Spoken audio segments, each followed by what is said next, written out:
10.000conjesús.net. Señor mío y Dios mío, creo firmemente que estás aquí, que me ves, que me oyes. Te adoro con profunda reverencia. Te pido perdón de mis pecados y gracia para hacer con fruto este rato de oración. Madre mía Inmaculada, San José mi Padre y Señor, Ángel de mi guarda, interceded por mí. Tiempo de Adviento, tiempo de espera, Dios que se acerca, Dios que ya llega. Sí, Dios que ya llega, y la Iglesia quiere que nos preparemos de modo más inmediato a partir de hoy.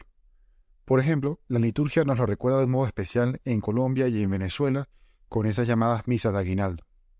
Pero en la Iglesia Universal, a lo largo de estos días y hasta el día 23, en la antífona que leemos antes del Evangelio de la Misa y en la liturgia de las horas, vamos a utilizar las llamadas antífonas o antífonas de Adviento, que son 7 invocaciones a Cristo con algunos de esos atributos que se mencionan en la Sagrada Escritura. Hoy, por ejemplo, lo vamos a llamar Oh Sabiduría. Mañana, Oh Adonai. El 19 de diciembre, Oh Rey, etcétera, etcétera. Y no me voy a extender acá, pero te invito a buscar en internet la explicación de estas antífonas de Adviento. Y te recomiendo que averigües también el acrónimo que se completa el día 23 con esas iniciales de estas 7 antífonas. Eso te lo dejo de tarea. Pero volviendo al Evangelio de hoy, me atrevería a decir que es una de las pesadillas de los sacerdotes. Es la genealogía de Jesús.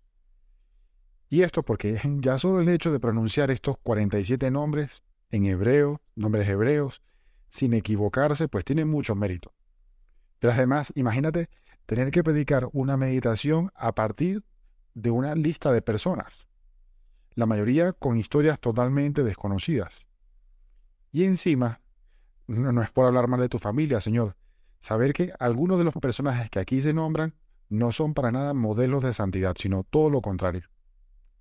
Cabe preguntarnos entonces, ¿qué hace este Evangelio de la genealogía aquí en esta recta final del Adviento? Pues si nos quedamos considerando fijamente cada uno de los personajes, sí puede suceder que nos desedifiquemos o nos perdamos entre tantos nombres. Pero si nos alejamos un poco, lo suficiente para ver la genealogía completa de Jesús, nos daremos cuenta de que Dios es un artista. Y este título seguramente lo has escuchado muchas veces, pero en este caso, Dios es un artista puntillista. Y una obra puntillista adquiere sentido al apreciarla en su conjunto. Y lo que impresiona es precisamente que cada punto está exactamente donde debe estar para crear un contraste perfecto. Pues la genealogía de Jesús que hoy leemos en el Evangelio refleja cómo Dios, a partir de puntos, grandes o pequeños, y con espacios en blanco, es capaz de crear una obra maestra. De nuevo, si nos quedamos contemplando fijamente uno de los puntos, seguramente empezaremos a desconfiar del artista o a pensar que esta obra concreta no salió tan buena como se suponía. Incluso ese punto que estamos mirando fijamente nos puede molestar, porque estábamos esperando un espacio en blanco o porque el punto no es del tamaño que queríamos, o es más grande o más pequeño. Pues del mismo modo, la genealogía de Jesús está formada por puntos que aisladamente nos pueden desconcertar. Por ejemplo, ¿por qué quiso Dios incluir a Salomón, un rey que habiendo recibido tanta sabiduría para ser justo, y al final, pues terminó acabando en idolatría, una puñalada trapera? ¿O por qué, entre tantas mujeres virtuosas que Dios pudo considerar en Israel, incluyó precisamente a Rahab, una mujer, vamos a decirlo de modo elegante, de la vida alegre? Pues como una buena obra puntillista habrá que alejarse un poco del cuadro y ver que todo estaba previsto. Todo es un juego de luces y de sombras que solo se puede apreciar cuando el cuadro ya está terminado. Y en este caso concreto, el punto final de la obra es el prodigio de la encarnación del Verbo. Hoy leeremos en el Evangelio, ya al final, y Jacob engendró a José, el esposo de María, de la cual nació Jesús llamado Cristo. Este fin hace que todo lo anterior valga la pena, y que nos admiremos por la obra de Dios en la que todo está previsto. Dios lo tenía todo planeado hasta el más mínimo detalle.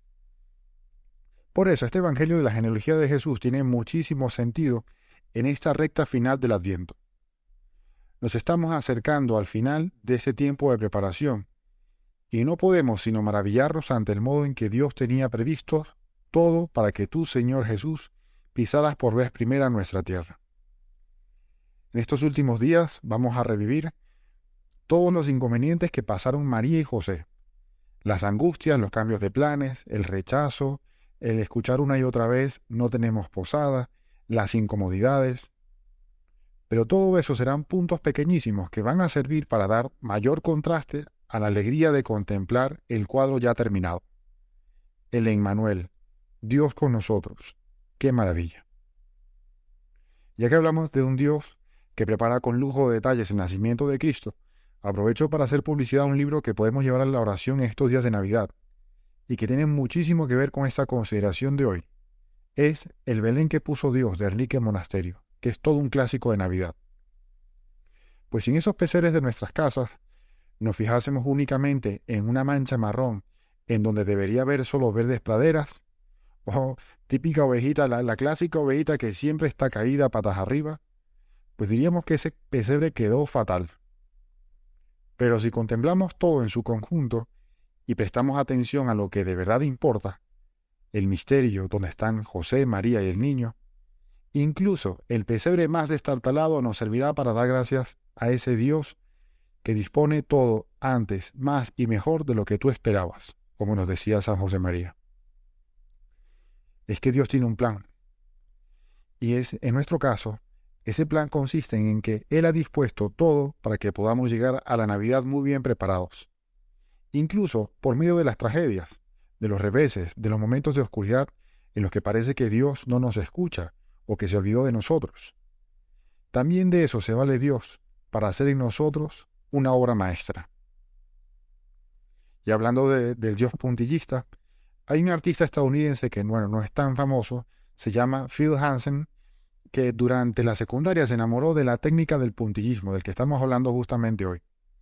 Y al cabo de los años estaba tan obsesionado con esta técnica que llegó a sufrir daño permanente en los nervios de la mano.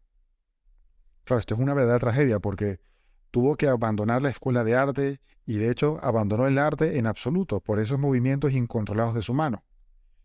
Pero después de una de las tantas conversaciones con su neurólogo, decidió intentarlo de nuevo y exploró otras formas de arte. Y tuvo éxito. Puedes buscar si quieres sus obras en internet, Phil Hansen, y te sorprenderás por la calidad y el realismo.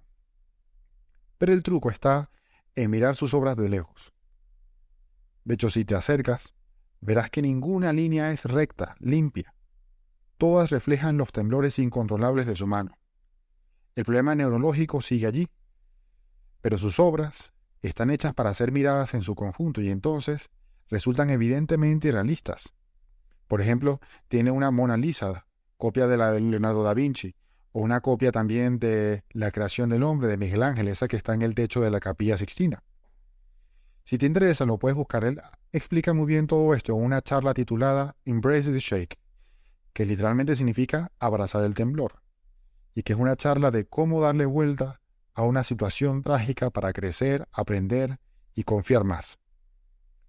Pues del mismo modo, en el Evangelio de hoy vemos unos trazos de Dios que tal vez no sean tan rectos o tan limpios como esperaríamos de la genealogía del Rey de Reyes. Pero lo importante es el resultado final, el cuadro en su conjunto, la tranquilidad de saber que Dios tiene todo planeado. Y esto no solo para el evento más importante de la historia de la humanidad, que estamos a punto de celebrar, sino también para cada una de nuestras vidas. Dios, el puntillista, está queriendo hacer de ti su obra maestra. Tenle paciencia. Te doy gracias, Dios mío, por los buenos propósitos, afectos e inspiraciones que me has comunicado en esta meditación. Te pido ayuda para ponerlos por obra. Madre mía Inmaculada, San José mi Padre y Señor, Ángel de mi guarda, interced por mí.